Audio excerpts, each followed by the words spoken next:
Miss Ngô Thùy Ngọc Tú.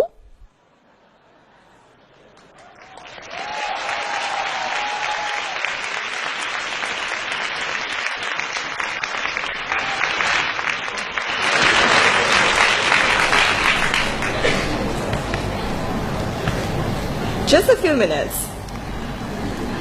Ladies and gentlemen, wise silly fellows, friends, and distinguished guests, I'm so honored and excited to be here today. I grew up in an ordinary family in Saigon, but my dad has rarely said no to my dreams, including my dream to study overseas and discover new horizons. Like many other Vietnamese parents and even grandparents, he has made so many sacrifices so that I can have a better future. When I graduated from Stanford, I then decided to start an education company in Vietnam. Even friends were asking me, "Too, are you wasting your Stanford degree?" Toni Morrison, one of President Obama's favorite writers, once said, "If there is a book that you really want to read, but it hasn't been written yet, you must be the one to write it." And my book has been about how to connect and develop young talents for the future. From a girl who used to dream, I became an entrepreneur, leading YOLA, an organization that has prepared 10,000 Vietnamese students to study overseas. I've also helped start ELSA, an award-winning app to help people speak English with full confidence.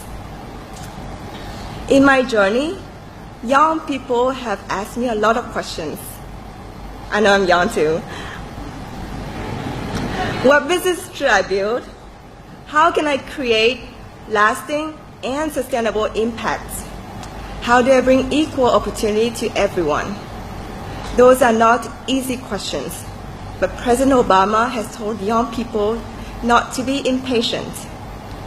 Indeed, making impact is the work of a lifetime.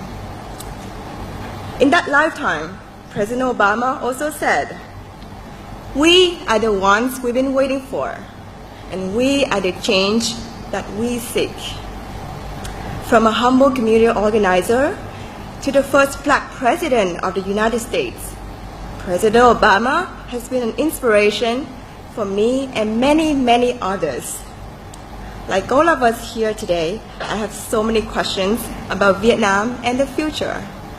That's why I'm eager to learn from the President today. And now, I would like to introduce to the stage the President of the United States of America, Barack Obama.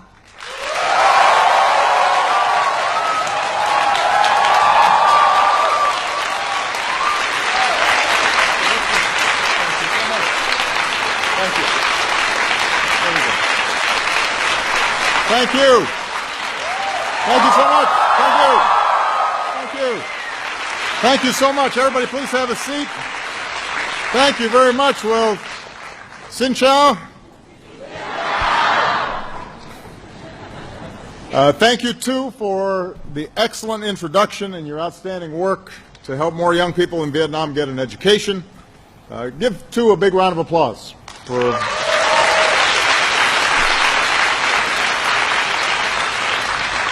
It's not that easy introducing the President of the United States. Yeah. Also because the podium was a little higher than her. I want to thank everybody at the GEM Convention Center for hosting us. I want to thank the government and the people of Vietnam for the wonderful hospitality that you've extended to me over the past 3 days. I've been deeply touched. You know, wherever I travel around the world, obviously one of my jobs is to meet with government leaders. And these meetings are important, but it means that I spend a lot of time with older people like me. There's a lot of gray hair in the room. So one of my favorite parts of the trips I take overseas is to get out of the government offices and to spend time with young people like you. It's fun. It gives me incredible optimism about the future because all of you embody the energy and the drive that is helping to propel this region to new heights. You make me hopeful about the future of ASEAN, hopeful about the future of the world, and so that's what I want to briefly talk about before I start taking your questions. As I think all of you know, I have a strong personal connection to this part of the world, to the Asia Pacific and to Southeast Asia. I was born in Hawaii, spent most of my childhood in Hawaii, but I also spent time in Indonesia as a young boy. My sister was born in Jakarta. So this region helped to shape me. It is also why I really like the food. And I have to say that the food I've had since I've been here, I've been really happy with.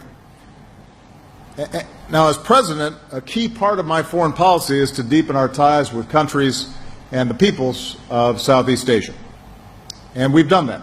We've deepened the ties with our allies and our partners. We've engaged more with institutions like ASEAN. We're pursuing the Trans-Pacific Partnership to grow our economies and to support jobs in our countries. Together, we're promoting peace and encouraging sustainable development. We're protecting our environment and trying to meet shared challenges like climate change. But government and businesses are only part of the equation. If we're going to meet all of these challenges, we also have to build strong relationships between our people, and especially between young people like you and young people in other ASEAN countries. Keep in mind that here in Vietnam, 2/3 of you were born after 1975. As I often say to young Americans back home, your generation can look at the world with fresh eyes, without some of the old notions, the old habits of a previous generation. And that gives you the perspective and the power not just to help to grow Vietnam, but also to help shape the world. Thanks to technology and social media, you're the most connected generation in history. I see it in my daughters who are always on the phone, and they have to teach me how to use the phone. More than 30 million people in Vietnam, 1/3 of the population, are on Facebook. Just on Facebook. You're posting selfies. I know. I was in the gym this morning. People were trying to take selfies. You're streaming the latest Suntung MTP hit.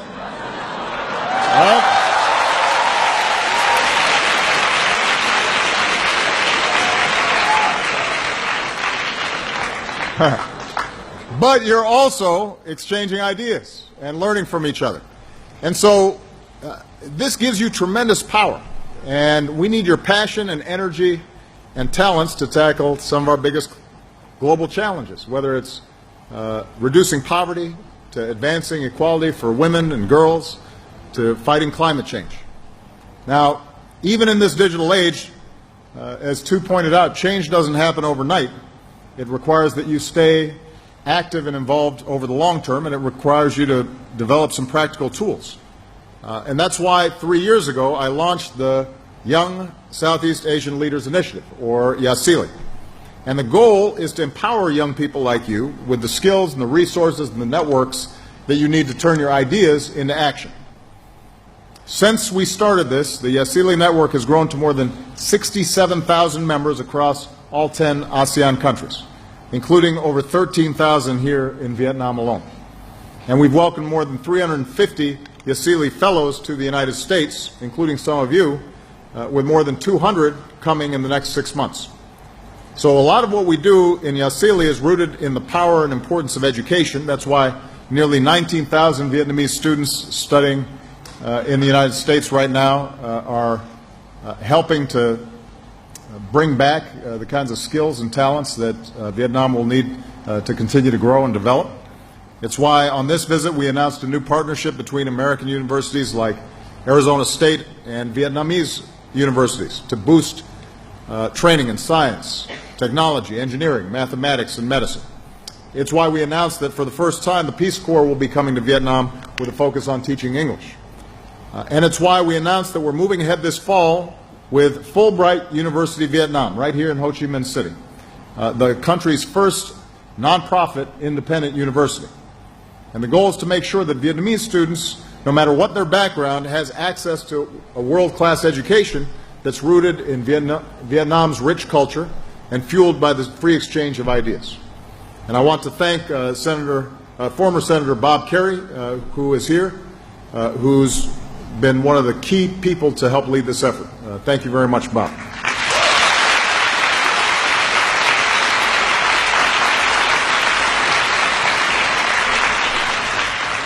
So all these efforts reflect our belief in you, in your ability to keep moving Vietnam forward. And you know, there's some incredible young people who are here who are great examples of the incredible talent and drive of young people in Vietnam today. For example, I see Vietnam's promise in Nun Dan. Where's Nun? Somewhere. There you are right there. So I had a chance to meet Nun when I welcomed our Yasili Fellows to the White House. She started as a volunteer. She started a volunteer group to work with street children and orphans and people with physical disabilities right here in Ho Chi Minh City. So far, they've recruited some 450 volunteers, delivered over 7,000 hours of mentoring, built 5 libraries in 2 cities, and that's just one example of the incredible work that's being done by young people right here in Vietnam. We're very proud of you. Thank you. Thank you.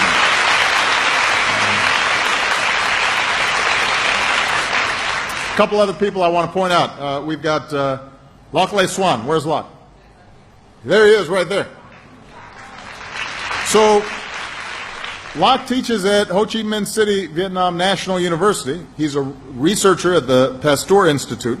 His dream is to go back to his hometown and open a medical center so he can deliver quality, affordable health care.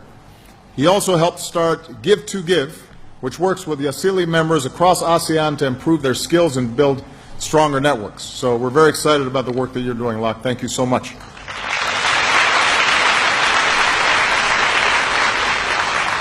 I'm going to close with one more story, just to give you an example of the incredible work that's being done by young people. Elizabeth Fu is here, I think, and was born here. In the aftermath of the war, Liz and her family became refugees. Liz was barely 4 years old. They packed themselves into a boat. They began a dangerous journey. Pirates ransacked their boat, but they made it to a refugee camp in Malaysia and eventually in 1979 to America. With just $20 in their pocket, Liz's parents started to build a new life in California. They taught their children about the importance of education, and after years of studying and hard work, Liz, a proud Vietnamese American, ended up becoming one of my top advisors on Asia in the White House. And we've relied on her for all kinds of incredible policy work that we've done over the last several years. So, to Nun, Loc, Liz, so many of you, you're already showing that you can change the world to reflect our best values. You're showing that with determination and commitment and optimism and hard work, anything's possible. And that's why I'm so hopeful about the future between the United States and Vietnam, that our relationship will continue to grow deeper and stronger. But I'm also optimistic that you're going to be able to change the region and the world in so many positive ways. So as the great Tran Lap sang, the path to glory days is getting closer. So come on. And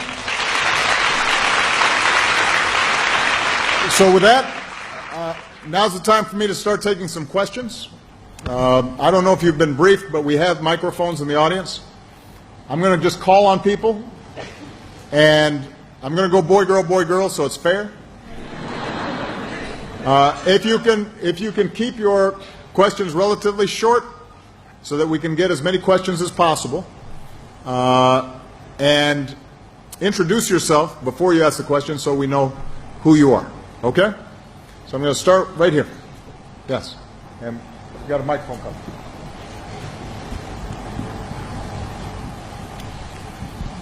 Okay. Good morning, Mr. President. My name is Châu Thiên Hiếu from Ho Chi Minh City, and we are 100% Vietnamese-owned company that produce high-end plastic products and components in the supporting industries.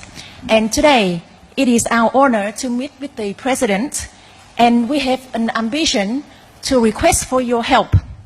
And that is, we would like to be given opportunities to approach the leading enterprises in the United States, especially in the sector of consumer electronics, automotive and airline industries, and other plastic-related products for supporting industries. And so, under your help, we could be able to join and be the supplier in their direct supply chain. And we are committed to share the values of integrity and accountability. Thank you, Mr. President. Well, thank you so much. As you know, one of the things that we're really emphasizing is entrepreneurship. The idea of people starting their own businesses, selling goods across borders, creating jobs, creating great products and services. And yesterday I had a chance to meet with a number of young Vietnamese entrepreneurs who are already starting to create digital platforms to sell goods, not just in Vietnam, but also overseas. This is one of the reasons why we're pushing very hard for the Trans-Pacific Partnership, TPP, because what that does is it reduces the barriers between countries for selling their goods and services. It gives opportunities not just to big companies, but also to small companies to enter into the global supply chain. It raises labor standards and environmental standards so that all countries are working on a level playing field. And if we can get that done, and the goal is, I think, to try to complete TPP before the end of this year, then that will open up a lot of opportunities and create great confidence among investors here in Vietnam and U.S. companies who are interested in working with young people like you who may have a great idea. Now, my general role in all this is not to actually, broker deals and sign contracts. That's somebody else's job. My job is to make sure that we have the kinds of rules in place that make it easier for businesses to get to know each other, to meet. And one of the things that we're doing with the Vietnamese government is constantly looking for opportunities for trade missions, for businesses to come and learn about what's going on. And so what we'll do is we'll make sure that through the consulate or through the embassy, if and when we have U.S. businesses who are coming here to Vietnam and are interested in meeting young entrepreneurs, that you'll have an opportunity potentially to present your ideas and see if you can make a deal. All right, good luck. All right. All right, it's a gentleman's turn. All right, this guy, he looks very happy right here.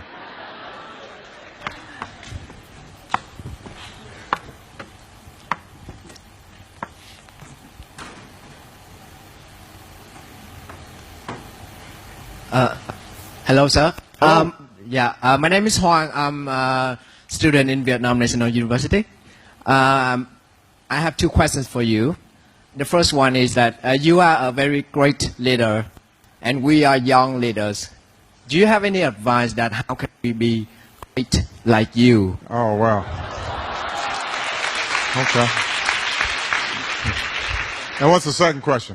Yeah, and the second question is, we are young leaders. Do you have any suggestion that how can we have to strengthen the relationship between Vietnam and the America? Okay. Well, first of all, let me tell you that when I was your age, I was not as well organized and well educated and sophisticated as all of you. When I was young, I fooled around a lot. I didn't always take my studies very seriously, and I was more interested in basketball and girls. And I wasn't always that serious. So you're already way ahead of me. You're doing good. Whenever I meet with young people and they ask me this question, my most important advice is to find something that you care deeply about. Find something that excites you and put all your energy and effort into it. Because the path for everybody is different. Some people are very passionate about education. Some people are very passionate about medicine. Some people are passionate about business.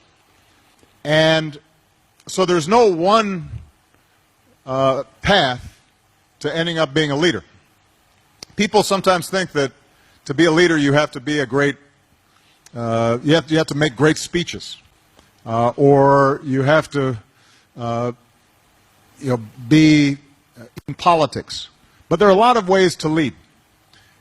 Some of the greatest leaders are people who are behind the scenes. So, for example, in the United States, during the civil rights movement that helped to create opportunities for people like me, because at the time African Americans couldn't fully participate in society, everybody here has heard of Martin Luther King, but there were all these young organizers your age, people like Bob Moses and John Lewis and others, who were helping go into poor communities and registering voters and getting them active and getting them involved. And they were enormous leaders, amazing leaders, even though they never made big speeches in front of big crowds.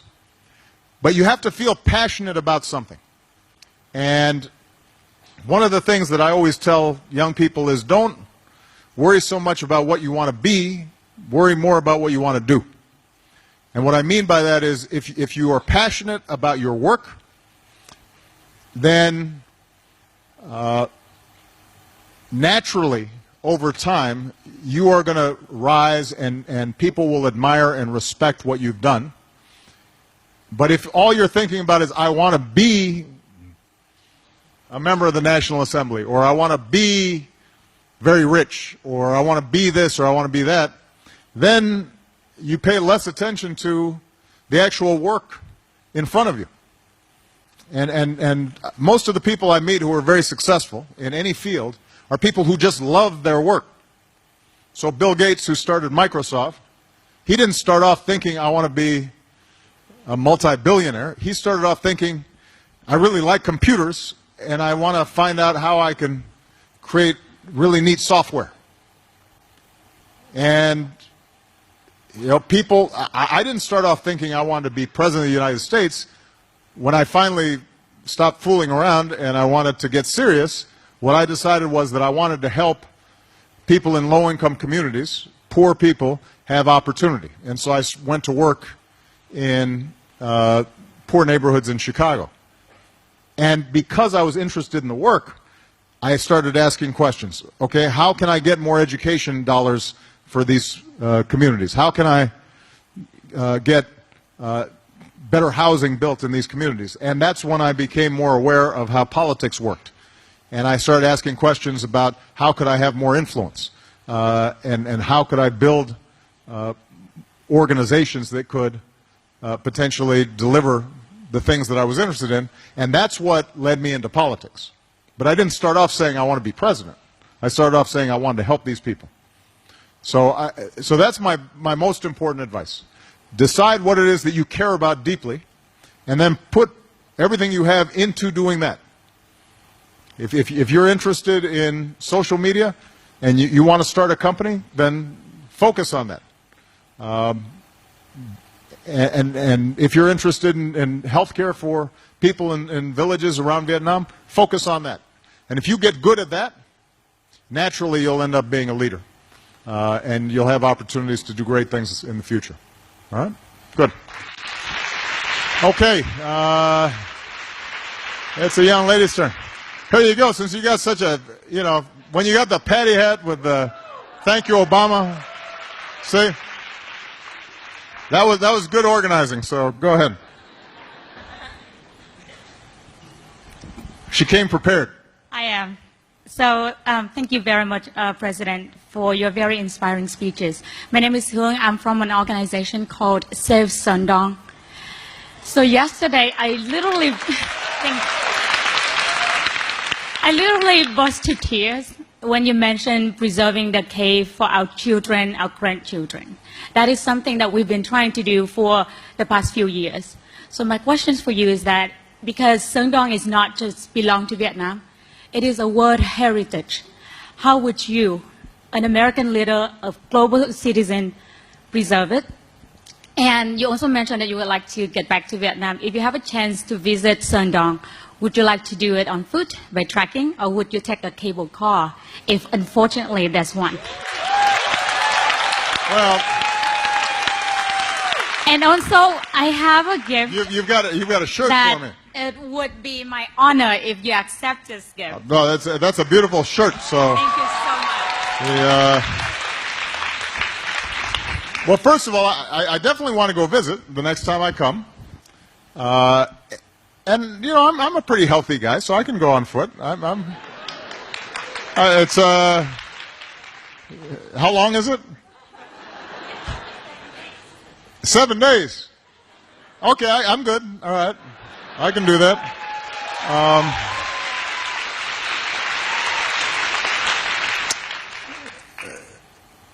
Are there places to get something to eat along the way, or do I have to carry my own food? Oh, well, no, I'll carry it myself. Well,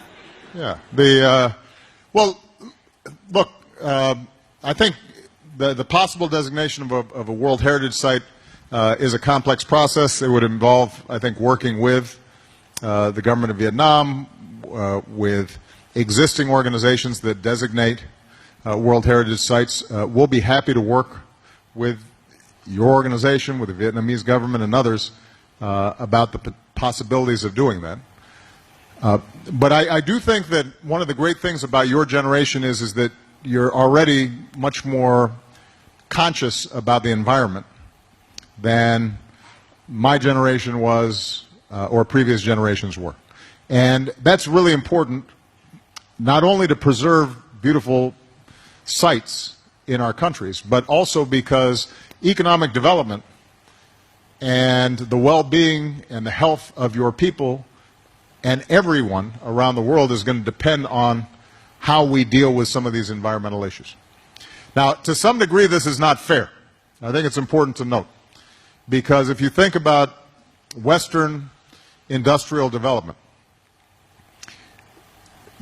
before we knew anything about climate change, they used enormous amounts of carbon energy. And you know, we in the United States have a huge carbon footprint, and you know, for 100 years or 150 years, we're helping to warm the planet. So it's not entirely fair then to say to countries that are developing now, oh, you have to stop because of climate change. But the problem is that if a country like Vietnam or China or India took the same development path that the West did, we're all going to be underwater because the climate's going to warm up so quickly and the climate patterns are going to change that, in fact, the terrible consequences could actually impede development rather than advance development. That's why we had this agreement in Paris to have all countries join together to deal with climate change. And what it says is that each country at different stages of development has different obligations. The United States, we have to do more. Countries like China that are large have to do more. But everybody has to do something. And we all have an obligation then also to help developing countries find new paths for energy and development that are environmentally friendly, developing clean energy strategies that can leapfrog over the old dirty industries and immediately go to the clean industries. Now the good news is I think that can happen. Because if you think about, everybody here has a cell phone, I assume, right? Everybody has a smartphone? Yes, you do. Of course you do. Well, in many countries like Vietnam, you didn't start off with a lot of phone towers and, you know, digging and laying telephone lines under the ground. You've leapfrogged the old technologies and immediately went to a cellular technology and a wireless technology. Well, the same thing that we're doing with communications, that's what we need to do with energy. And so instead of going through the same energy usage in developing and providing electricity and power, we need to start immediately finding cleaner energy sources which can create jobs and businesses and opportunities all throughout this region. And I'm very excited about the possibilities of doing that. So we have to think about beautiful areas that need to be preserved, but we also have to recognize that no matter how well we preserve one or two areas in each country, if the overall climate patterns change radically, then we're all going to be in a really difficult situation. And you're already starting to see the effects of climate change here in Vietnam. I think this country is going to be one of the most affected. And in some place like the Mekong Delta, you have drought on the one hand, but you also have saline intrusion on the other hand, and that could have a huge impact on Vietnam's ability to feed its people, on fishermen, on farmers, and it could be a really, really big problem if we don't do something about it. So it's going to be up to you to start, and I'm going to want to partner with you to make that happen. Thanks for the T-shirt also. All right, so let's see. Oh, you got flags and everything. Gentleman right here.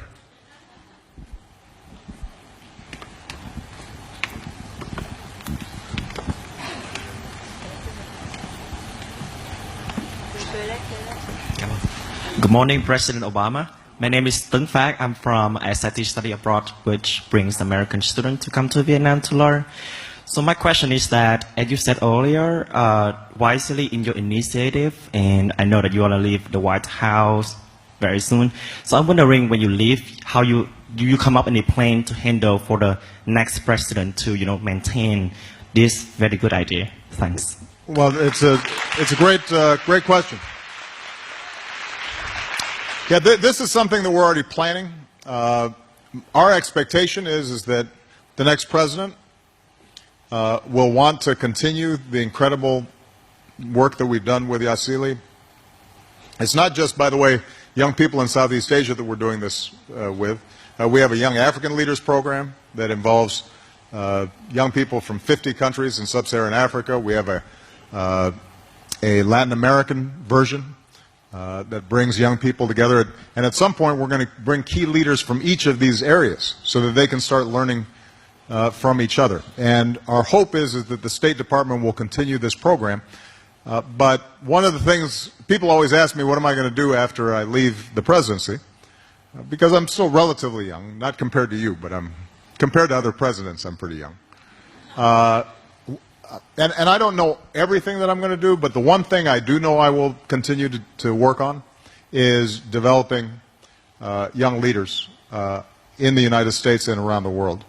So in addition to my hope that the next president continues the program through the State Department, I'll make sure that through my philanthropy and my own work that we're continuing to bring young people together so that we can start building the kind of talent that knows each other and is networked and is connected and is learning from each other, because that's what it's going to take for countries in the future to be able to solve these big problems.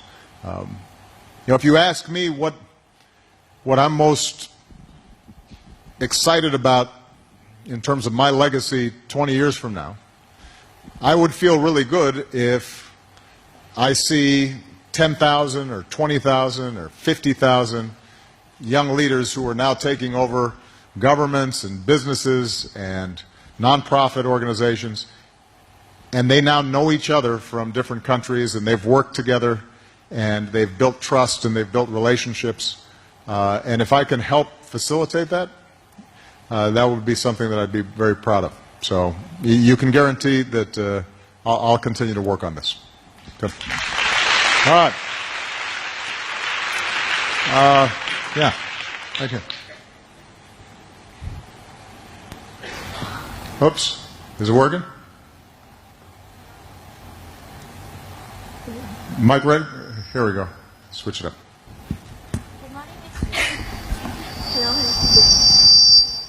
Uh-oh. You might need to use mine. Oh, it's working? Oh, it's okay, there you go. Just in time. Good morning, President Obama. I'm a Wesley Academic Fellow, 2015, in the University of Montana. Excellent. How do you like Montana? It's not cold as you thought. Oh, it's very cold. You just haven't. Have you gone through January yet? Summer batch, luckily. When did you get there? June to August. Well, it's not. Yeah, it's not cold in June and August. Luckily. You just went there at the right time. But it's a beautiful state, isn't it? Yeah, I love it. Yeah, it's lovely. It's a gorgeous mountains. Have you learned how to fish? Yep. Fly fishing? Yeah, I went rafting as well. And rafting also. Yeah. That's great. So my topic is about global environmental issues. So I'm going to make my professor in Montana happy by asking a question related to climate change Good. and environment. So in the Mekong region, there are a lot of hydropower dams are being built on the mainstream of the Mekong. And this problem is not easy because we have big countries and small countries related to the hydropower building in the area. Yeah. So do you have any suggestions for all the governments of the Mekong region to get together and sustain the interest, both economic and environmental interest in region? And just one more question. Yeah. It's like a very typical job interview. Where do you find yourself in 5 years? Because I think it's a very interesting period when Malia probably graduates from Harvard University and you still struggle with computer or iPhone 10. And and also that's when probably maybe Mr. Sanders or Mrs. Hillary or maybe Mr. Trump finish their president term. So where do you find yourself and the world in 5 years? Thank you. Well,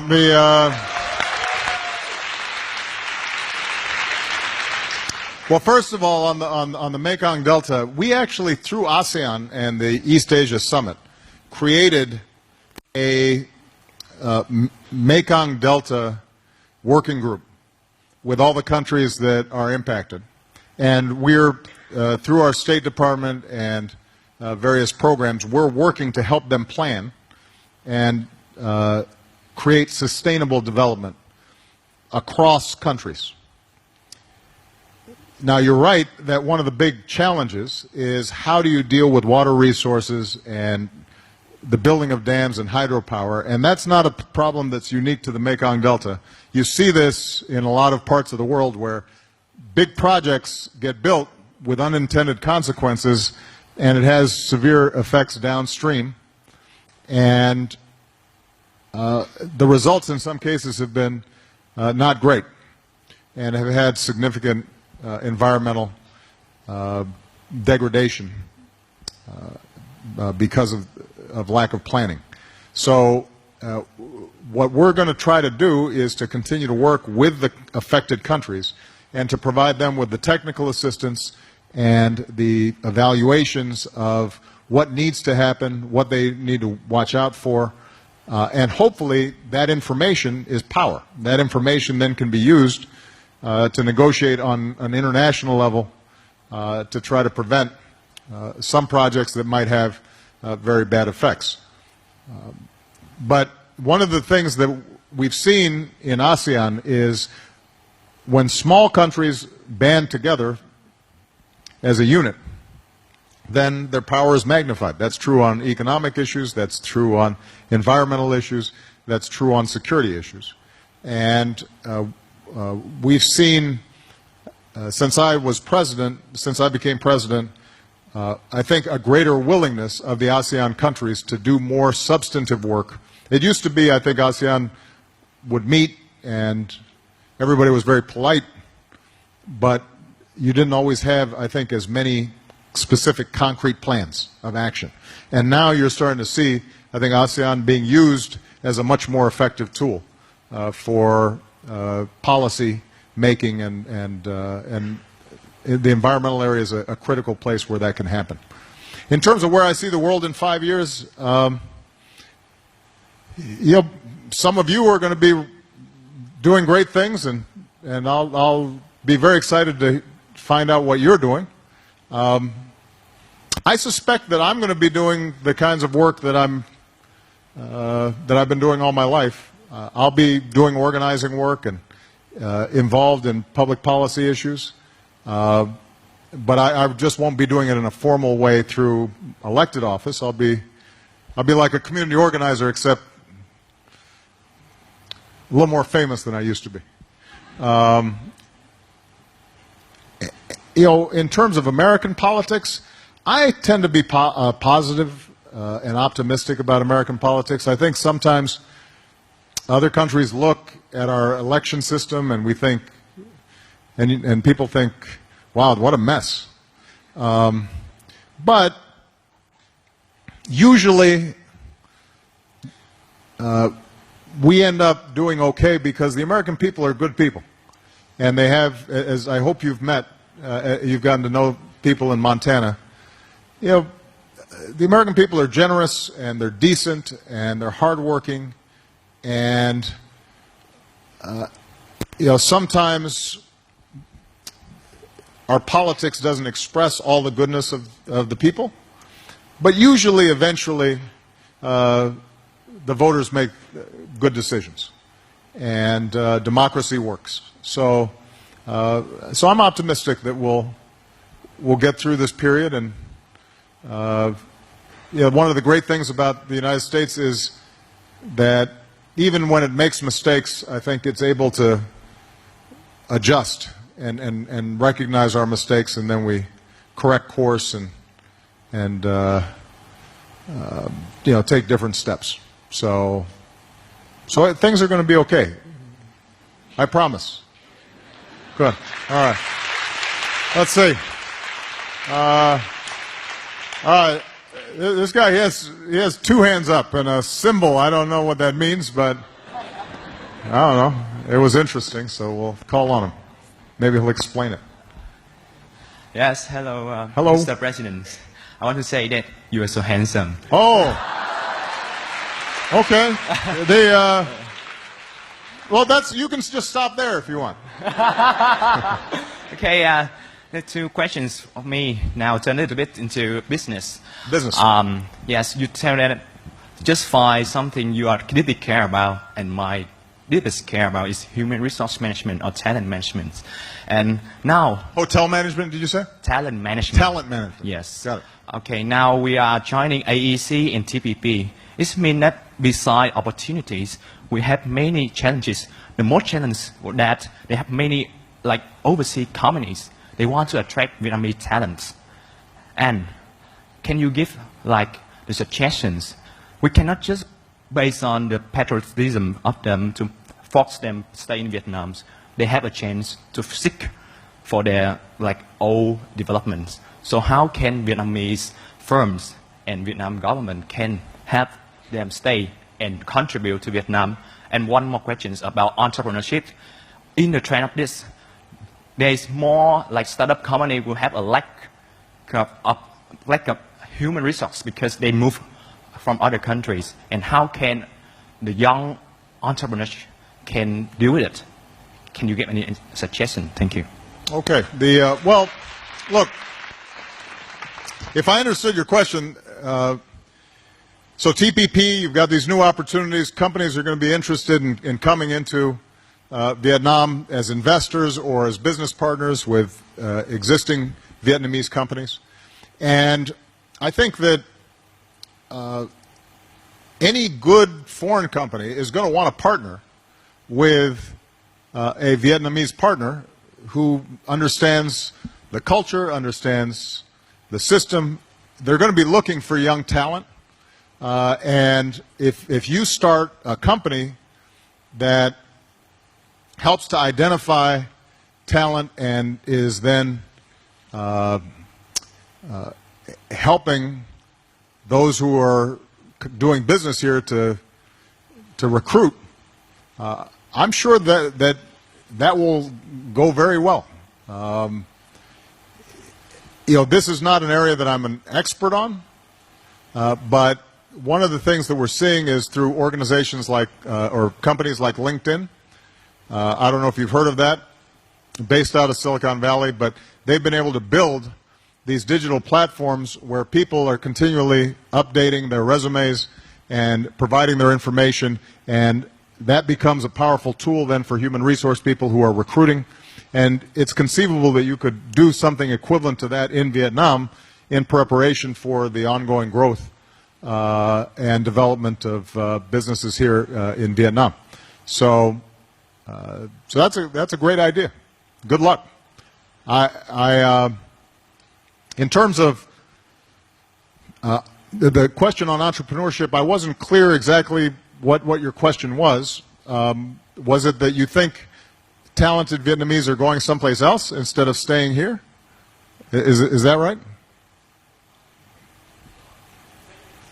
How can Vietnamese firm and government have policies to retain the talent? To retain talent. Yes. So, but you're worried about a brain drain where Yes, brain drain. Yes. Where young Vietnamese, they get an education and suddenly they're being recruited to go to Australia or to go to Singapore or to go to the United States or China, and then you don't have enough entrepreneurs here.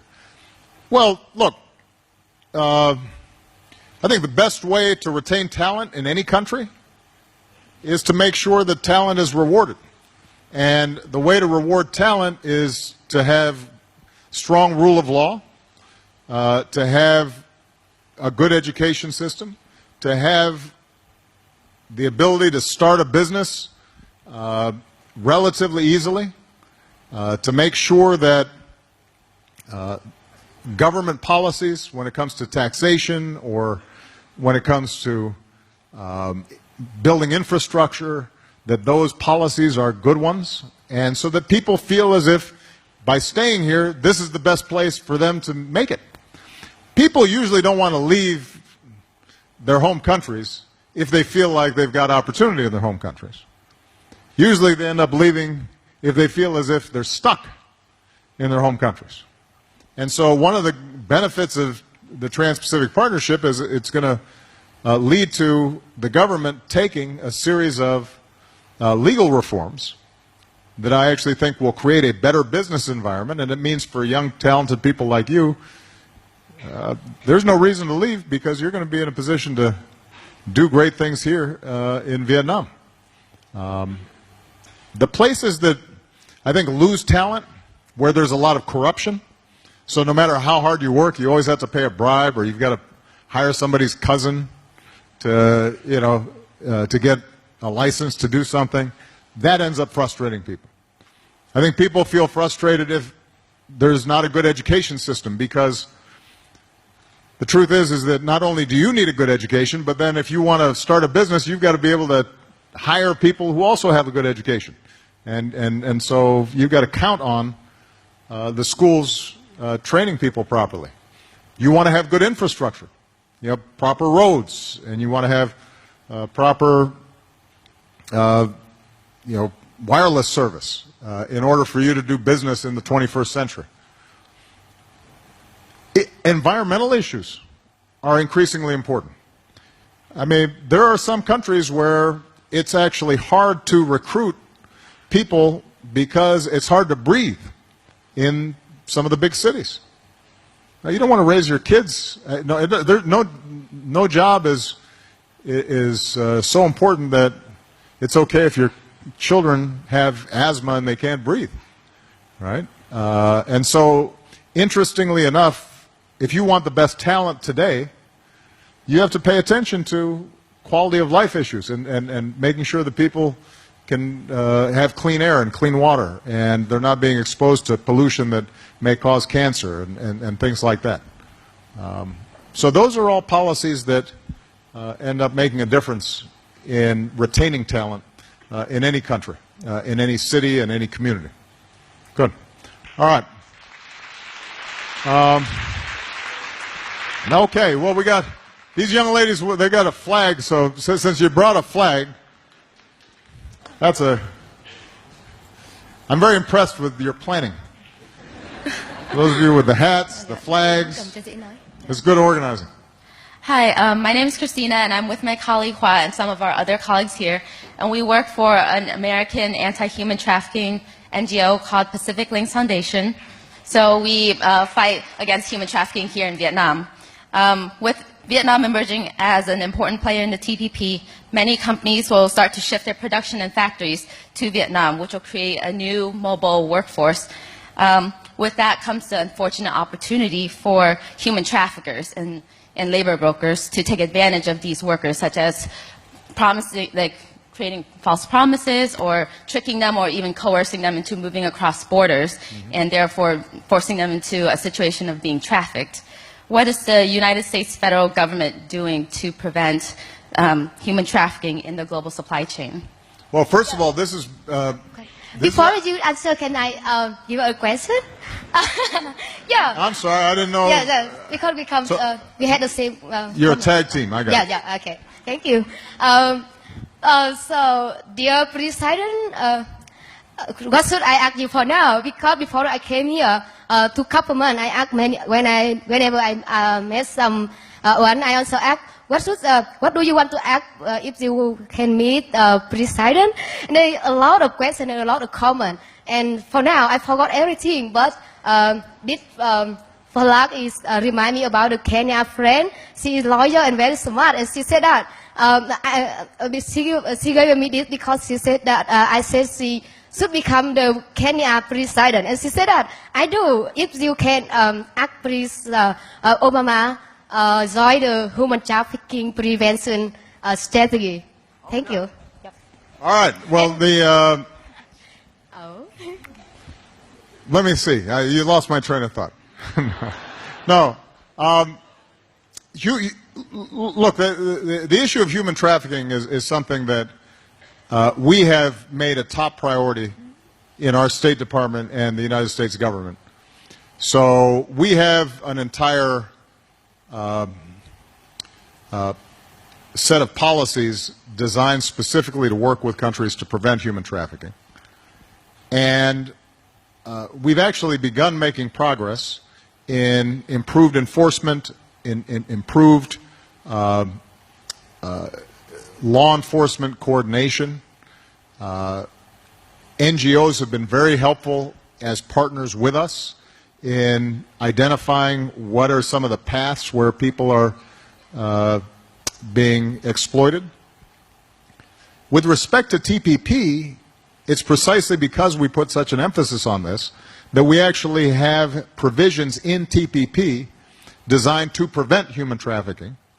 And it's actually given us leverage to work with some countries to say, if you want to be part of TPP, you have to have a better system in place to prevent human trafficking, including some of these cross-border migrant worker situations. So when I was in Malaysia, for example, meeting with Prime Minister Najib, one of the most important topics as we were negotiating TPP was how could we do more work in order to protect people who are being brought in, whether it's working at the palm oil plants or what have you, so that there was better tracking, better enforcement, better protections for people, and that's in the actual agreement. Now, I think that an agreement on paper is never enough. So there have to be systems in place to monitor what's taking place. And these human traffickers are very clever. They're like drug traffickers. If you cut off one path, then they try to take another path. And they're always looking to exploit people who are desperate. So this is why this can't just be a government initiative or a law enforcement initiative. It has to be something where we're partnering with NGOs, human rights organizations. We have to be very nimble in how we adapt to changing circumstances so that we're constantly shutting down some of these pathways. The last thing I'll say, though, is one of the best ways for us to reduce human trafficking is to provide more opportunity for people, particularly in rural areas throughout Southeast Asia. And if we can give young people in villages a chance to make a living and get an education, and if we particularly focus on women and girls, because a lot of human trafficking results from the fact that girls are not given the same educational opportunities as boys, and as a consequence, they find themselves in very desperate situations. The more we can change those dynamics, that will also reduce the ability of people to exploit people who have no hope or think that they have to leave their village and are vulnerable then to claims that if you just come with us, you're going to be able to get a great job and everything's going to be okay, and then by the time they get there, they suddenly find themselves trapped in a very bad situation. So, congratulations on the good work you're doing. Very proud of you. Thank you. All right.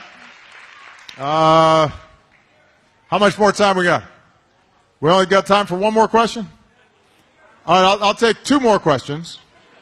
But it's a guy's turn first. I'm going to call on this guy just because I kind of like the yellow in his hair there. I like the style. There you go. Hi, thank you. My name is Nhật Linh, and I'm a filmmaker. So I'm very interested in personal stories. And as you said before, when you are young, you love fooling around. And I read on internet, I'm not sure if true or not, that you also like smoking weed and things like that. I don't know if that's true. I wonder what makes you from that guy become a guy who care about the society, because like a lot of many I think many young Vietnamese people, they still love fooling around and they don't really care about the society. But it must be something that makes you become this person. So, thank you. Well, it's a good question. I wrote a book about this called Dreams from My Father. I think it was translated into Vietnamese, but I don't know if it's still in bookstores near you. You never know exactly why something inside you clicks and you decide to take a different path. I think for me, when I was young, because I didn't know my father and I didn't grow up with him in the house, my grandmothers or my grandparents and my mother raised me, and they were very loving and very generous, but I think I rebelled in part because I felt that something was missing. And as I got older, I realized that instead of worrying about the father who wasn't there, I should worry more about what can I do and take more responsibility for my own life. And that led me to start studying more, and it led me to start thinking about social issues more. I grew up, and why it took me until I was 19 or 20, where some other people, like many of you, have always been very organized. Like this young lady, I'll bet she's always been very focused. You don't know why. But I think your point about stories is good. One of the things that I've learned about being a leader is sometimes we think people are motivated only by money, or they're only motivated by power, or these very concrete incentives. But people are also inspired by stories. The stories they tell themselves about what's important and about their lives and about their country and about their communities. And I think if you want to, in whatever field you're in, whether it's business or politics or nonprofit work, it's worthwhile to listen to other people and ask them questions about the stories that are important to them. Because oftentimes you'll find their motivations, and when we come together to do important things, it's usually because we've told a good story about why we should be working together. You think about the United States of America. We have a really good story called the Declaration of Independence. We hold these truths to be self-evident that all men are created equal, that we're endowed with certain inalienable rights, that among these are life, liberty, and the pursuit of happiness. That's a wonderful story. There's no... When the Declaration was made, there really was no United States. It was just a good story that they were telling about what could be. And then people were attracted to that story. And it led to independence, and it led to immigrants from around the world who wanted that vision for themselves. It led Ho Chi Minh to adapt it when Vietnam was trying to declare independence. It inspired movements around the world. So, yeah, the stories we tell each other are very, very important. And, good luck on making your movies. Don't believe everything you read on the internet, though. Okay, last question. All right. Oh, this young lady, she stood up and she's like, hey, I couldn't say no to her. She had her hand up. I thought she was going to hit me if I didn't call on her. Go ahead. I'm teasing.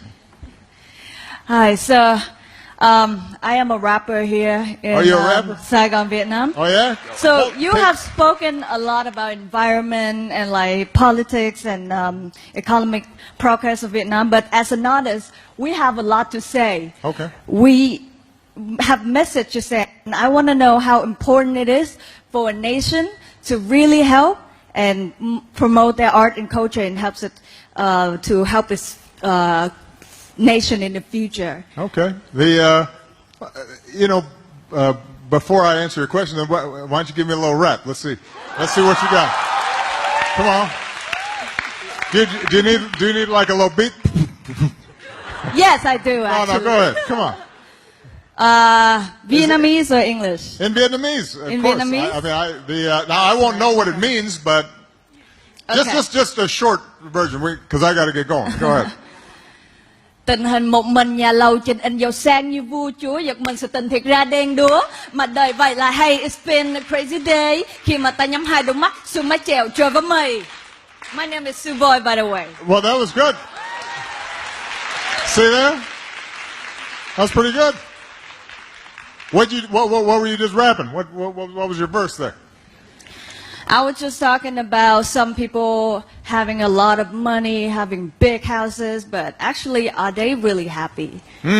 So, okay. Yeah, a lot of things that people look at us and see like different thing and something they assume, or a lot of like stereotype, like, like me, Asian rappers, like looking at the cute girls and, people don't know. Is that what they think? But for Vietnamese people, it's different. They think rapping is not like for women.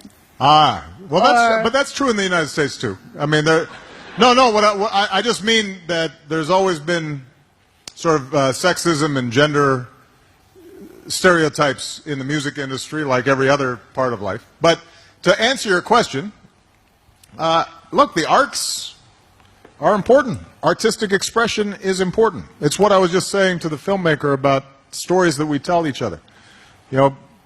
Music, poetry, representations of life as it is and how it should be. Those are the things that inspire people. Life is a combination of very practical things, right? You got to eat, you got to work, you got to build roads and make sure that